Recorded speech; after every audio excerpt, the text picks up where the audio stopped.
Okay, let's talk some Celtics Sixers. And as the title says, I am terrified of Joel Embiid. However, I also obviously want Joel to be healthy. He has a knee thing going on right now, and I just hope we get the best version of Embiid, man. I mean, yes, I want the Celtics to win, but I don't want them to win because Joel is not healthy. Anyway, how are they going to guard Joel Embiid? Well, I imagine Horford is going to start on him. In their last regular season matchup, they had Grant Williams on him. I don't think that's going to happen now that we're in the playoffs. I could see Grant getting possessions on Embiid if Grant's getting minutes like that in the series, but it's going to be Horford most of the time. And look, the days of Al Horford single-handedly slowing down Joel Embiid are over, if you ask me. With that being said, I'd like to believe that Al can at least not pick up a bunch of unnecessary fouls against Embiid, and he can at least not get pushed around by Joel.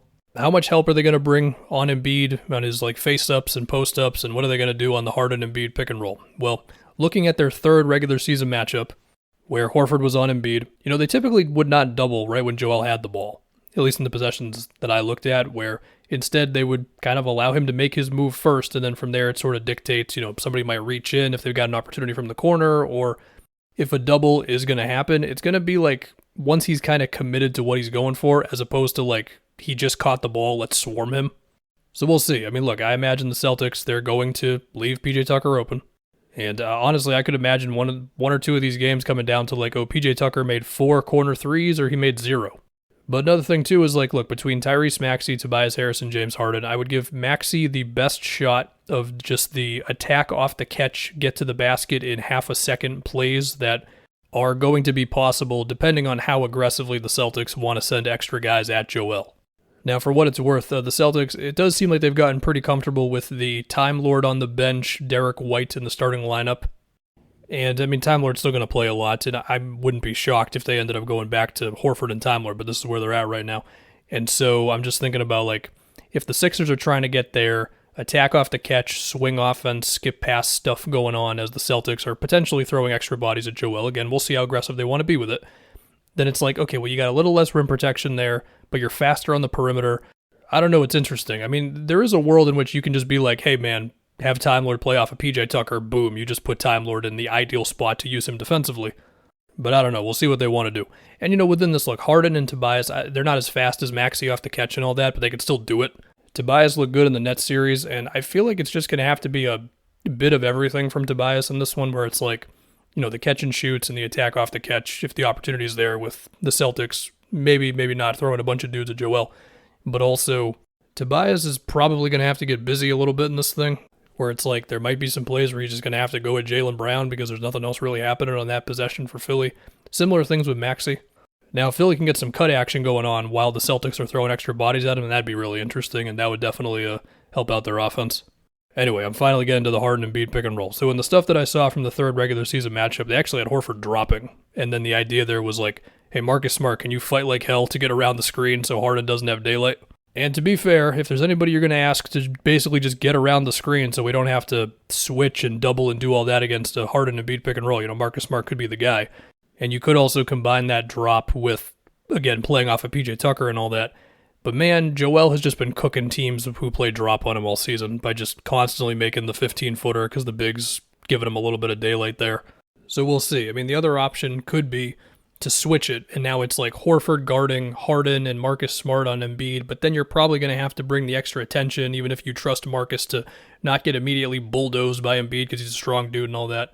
This, of course, is what the Nets did for some of their series, where they were switching that action and then just doubling immediately, and we'll see what the Celtics want to do. That's just kind of where I keep ending up at.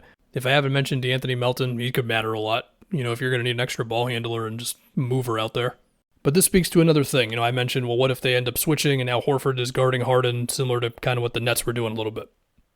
Where's James Harden at right now is just a beat his guy off the bounce and then make the next thing happen. Well, look, in the Nets series, from what I remember, he was able to get by guys, but then he would miss stuff in the paint, floaters and all that. So for lack of a more descriptive thing, we'll just kind of see where James Harden's at with the burst and the elevation around the rim and all that. He had something with his Achilles about a month ago, and he did not end up missing a whole lot of games from it, but it was still a thing, so we'll see. Another Harden question I have is, will there be any defenders on the Celtics that Harden can kind of go at, try to get the switch on him, that sort of thing? It's kind of tough to find. Between Tatum and Jaylen and Derek White and Marcus Smart, Jalen's a better on-ball defender than he is team defender. Tatum's the other way around, but Tatum still holds up well on ball. He's got a weight advantage on Derek White, but Derek White's defense has been really, really good all season. Like, is it Brogdon? And really nothing against Brogdon. It's more so just like, if you're going to pick somebody. I don't know. I mean, to speak to the Horford thing again, maybe it's him if he ends up switched on to Harden. So yeah, my general thoughts on Philly's offense are, assuming the health of Embiid and Harden are fine, I think Joel's going to go off. And after that, I'm kind of in a 50-50 thing of like, I could see Tobias or Harden or Maxey or even like DeAnthony Melton having big games, and I could also see them having games where it's kind of rough. On to the other side of this. So in terms of like little matchup stuff, like I've seen some regular season stuff where like PJ Tucker was on Tatum, other times Tobias was on Tatum, DeAnthony Melton as well. Really the biggest question I've got with Philly's defense is, will Embiid be able to just kind of not care about the guy he's quote unquote guarding, right? If Time Lord is in the game, I imagine they're going to go right to that and say, Embiid, you're on Time Lord, and we're just going to hope that he doesn't kill us with like lobs to the basket, whatever. But if the Celtics go with one big guy and then Embiid is going to be on Horford, I imagine, then it's like, how comfortable are you with just Horford getting some open threes for the sake of Joel being able to protect the rim? I mean, the way around this is as Joel is sagging off of him, somebody else rotates to Horford, tries to get the closeout, all that. And against some teams, the workaround there would be, we'll just have Joel sag off of like a wing player who's blah from three or whatever. The Celtics don't really have that option for Philly defensively, because of how much better Derek White has gotten from three and all that. So we'll see with that stuff. I mean, Marcus Smart is blah from three, but he has the ball a lot. So I feel like that also makes it tougher to do that. The other question is like, are we putting Embiid in a drop? Or are we putting him high up on screens? I mean, he can do both of them. Well, let's start with Tatum. First off, looking at some regular season stuff, there were possessions where PJ Tucker was on Tatum, some where Tobias Harris was on him, some where DeAnthony Melton was on him, and I'm pretty sure I mentioned Melton already. Like, he's going to matter a lot, keeping the thing moving on one end and also defensively on the other, no duh. But anyway, playing a drop on Tatum is interesting because this season, in the regular season, he shot 29% on pull-up threes. In the very small sample size of the Hawks series, he was like 35% on pull-up threes. For his career, he's closer to like 35% on pull-up threes. So that's interesting for the sake of if you want to play drop on him to not allow him to get around the basket. Because, Tatum, he's made a lot of strides with getting downhill, angling his body in a way to draw contact or deal with contact and still finish and all that. Even if he does still have like weird random misses around the rim sometimes. So we'll see there. The other thing about playing a drop versus Tatum is that if the initial defender, again, whether it be PJ Tucker, Tobias, DeAnthony Melton, whoever the hell, if they do a good job of getting Tatum off the three-point line, and then Joel can be in the right spot to where Tatum can't get downhill, Tatum's like not that good from mid-range. I know that might sound weird because whenever he makes a 15-footer, it looks beautiful. He shoots like 38% on mid-range jump shots.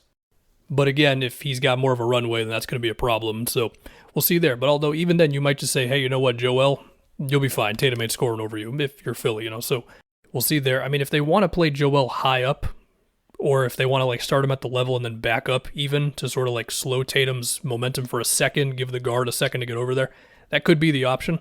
And I think Joel can handle that. I think it's a similar thing against Jalen as well. Jalen's better from mid-range than Tatum is. Tatum's better from three than Jalen is. Tatum also a better ball handler / decision maker, but I feel like the way you guard them with Embiid on screens is like pretty similar. You can start him at the level, back him up a little bit. Because I like Joel can play very high up on screens if you need him to. I just don't love the idea of, with all this spacing the Celtics have and all the ball handlers they have with the addition of Brogdon and everything, to where Joel has to be out of the play for a second, But the flip side of that could be, well, yeah, but you just forced the ball out of Tatum's hand or whatever. So, I mean, we'll see. Of course, Philly is going to dare Marcus Smart to beat him from outside. And look, there's the Marcus Smart, Jason Tatum pick and roll, which is what I was losing my mind over last postseason. That's in the back pocket. But also, yeah, Marcus is going to shoot some threes, and some of them are going to be annoying, and some of them are going to drop, and that's just how it's going to go. But of course, there's another side of the Celtics offense, which is like Brogdon running these actions, and Derek White running these actions, and Tatum and Jalen having their off-ball sets, which right then and there, the Celtics cannot fall into the bad habit of just going into slow-down ISO mode. It's like this offense has two different modes. It's, general movement, which is beautiful, and then it's like, oh, okay, Tatum's going to hold the ball for 15 seconds, and we're just going to run a basic screen action, and we're going to kind of hope for the best, with which sometimes Tatum or Jalen or whoever can make it happen, and other times it's like, well, this is a little frustrating. And the thing about that is when they fall into those bad habits, it feels like they don't get to the rim that much anymore. And with how good of a rim protector Joel is, if you're also not really doing anything to get down there, it could become like, oh crap, the Celtics are shooting way too many jump shots to have a shot in the series right now. I do wonder if the Celtics can find themselves some situations where like Jalen has Maxey switched onto him or something through like an off-ball action or whatever.